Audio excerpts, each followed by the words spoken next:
Yeah, he shot the pastor. He shot all the men in the church. Please come right away. How can this guy do this much carnage? He's coming, he's coming, he's coming. It's like I was staring Satan in his face. He's a young 21-year-old white dude. He had no feelings whatsoever about anything.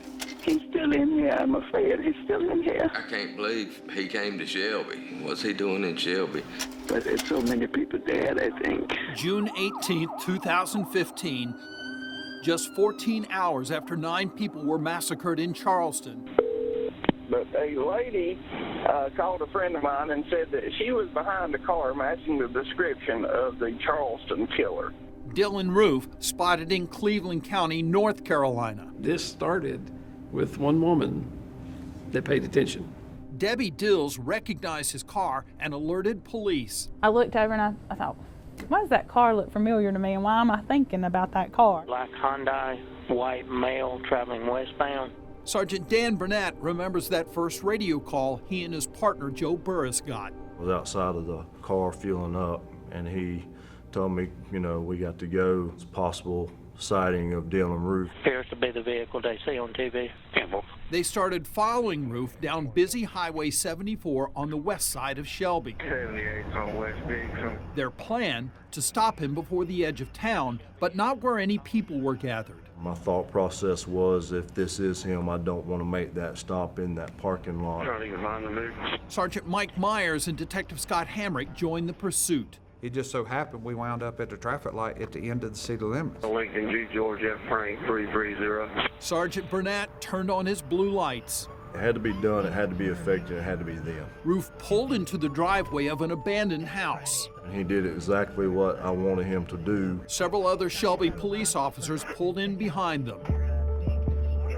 I was behind the vehicle with my gun drawn, pointing at him, and I could tell pretty well that, yeah, that's him. County, we just stopped the vehicle out near Plato Lee Road, confirmed it is a suspect. Sergeant Bernat cautiously approached the car and took Roof into custody.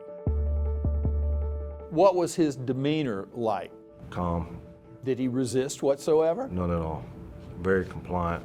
It was almost like he was glad it was over. Now he's ready to tell the story. And I remember me asking him, hey, what's your name? And he said, Dylann Roof. And I said, were you involved in the shooting in Charleston at the church? And he said, yes.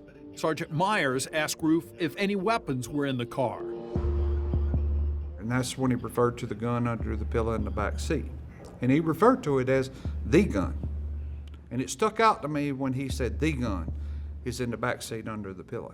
It wasn't there's a gun, it was the gun. They find the car, they get behind it, they run it. The police chief at the time, Jeff Ledford, now retired, was in a meeting when his assistant broke the news to him that his officers had Roof in custody. So she just whispered to me and said, we've stopped Dylann Roof.